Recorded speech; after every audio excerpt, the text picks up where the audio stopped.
जाने कैसे निकलते हैं शरीर से प्राण, आंख या कान से।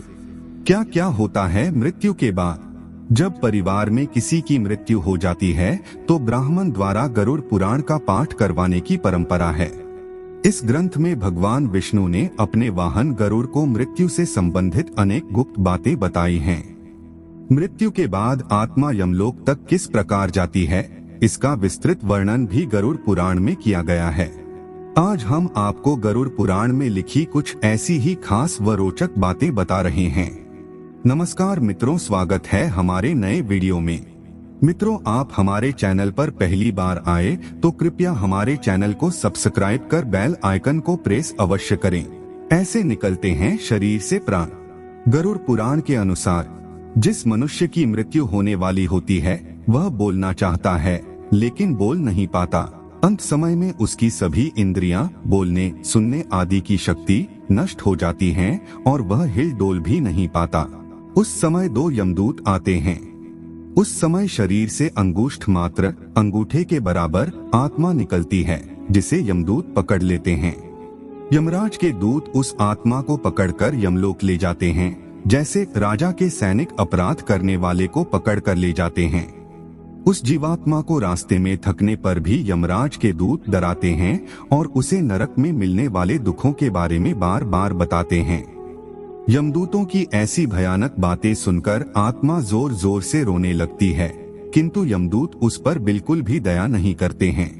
मित्र, कमेंट में जरूर लिखे जय श्री हरि विष्णु। इतना कष्ट सहती है आत्मा। इसके बाद वह जीवात्मा आग की तरह गर्म हवा तथा गर्म बालू पर वह चल नहीं पाती और भूख प्यास से तड़पती है। तब यमदूत उसकी पीठ पर चाबुक मारते हुए उसे आगे ले जाते हैं। वह जीव जगह जगह गिरती है और बेहोश हो जाती है, फिर उठकर चलने लगती है। इस प्रकार यमदूत जीवात्मा को अंधकार वाले रास्ते से यमलोक ले जाते हैं। इतनी दूर है यमलोक। गरुड़ पुराण के अनुसार यमलोक 99,000 योजन वैदिक काल की लंबाई मापने की इकाई है। एक योजन बराबर होता है 4 कोस यानी 13 से 16 किमी है। वहाँ यमदूत पापी जीव को थोड़ी ही देर में ले जाते हैं। इसके बाद यमदूत उसे सजा देते हैं। इसके बाद वह जीवात्मा यमराज की आज्ञा से यमदूतों के साथ फिर से अपने घर आती है। तृप्त नहीं होती आत्मा। घर आकर वह जीवात्मा अपने शरीर में पुनः प्रवेश करने की इच्छा करती है, लेकिन यमदूत के बंधन से वह मुक्त नहीं हो पाती और भूख प्यास के कारण रोती है। पुत्र आदि जो पिंड और अंत समय में दान करते हैं उससे भी उसकी तृप्ति नहीं होती। इस प्रकार भूख प्यास से युक्त होकर वह जीव यमलोक जाता है, इसलिए करते हैं पिंडदान। इसके बाद उस आत्मा के पुत्र आदि परिजन यदि पिंडदान नहीं देते हैं तो वह प्रेत बन जाती है और लंबे समय तक सुनसान जंगल में रहती है। गरुड़ पुराण के अनुसार मनुष्य की मृत्यु के बाद 10 दिन तक पिंडदान अवश्य करना चाहिए।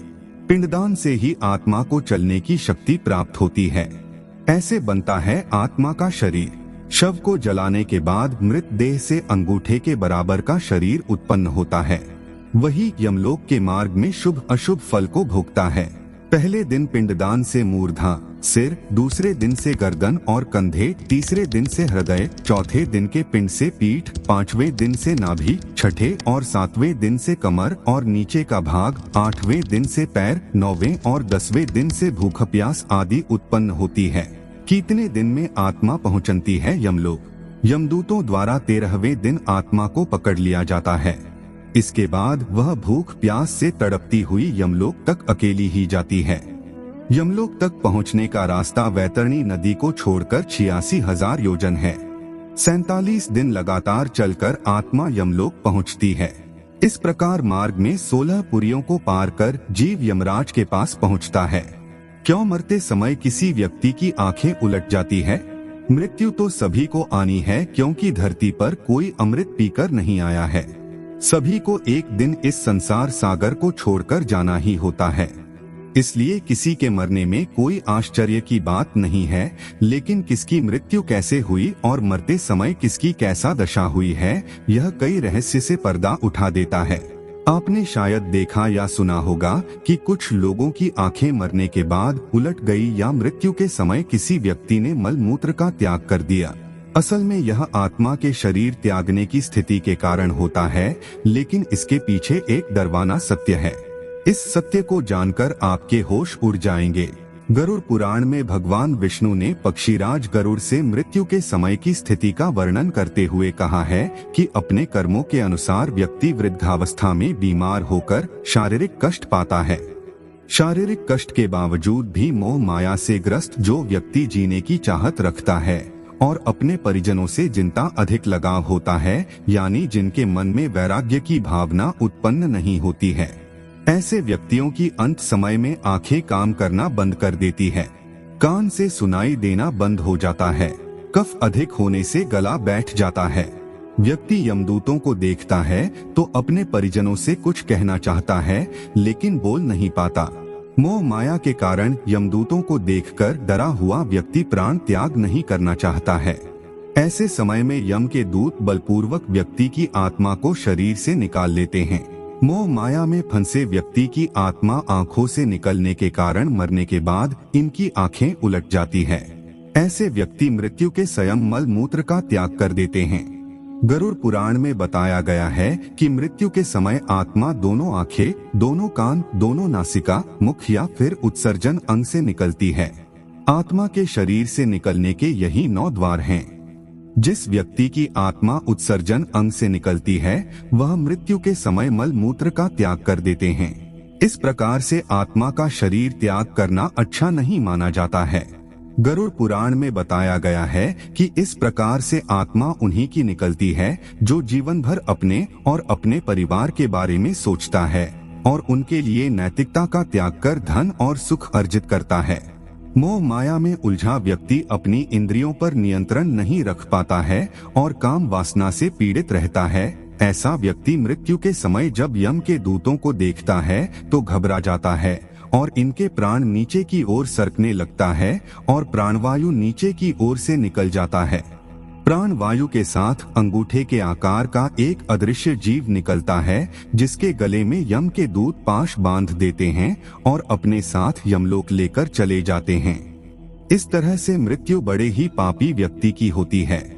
मरने के बाद ऐसे व्यक्ति का मुंह टेढ़ा हो जाता है। मृत्यु के समय प्राण निकलने के 9 द्वारों के बारे में आप जान चुके हैं। इन 9 द्वारों में एक द्वार मुंह भी है। जिन व्यक्तियों के प्राण मुंह से होकर निकलते हैं उनका मुख टेढ़ा हो जाता है। शास्त्रों के अनुसार मुंह से प्राण वायु का निकलना बड़ा ही शुभ होता है। इस तरह से प्राण निकलना धर्मात्मा व्यक्ति का ही संभव है।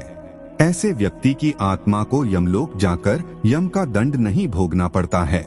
शास्त्रों में यह भी बताया गया है कि मुख के अलावा नासिका से प्राण का निकलना भी शुभ होता है।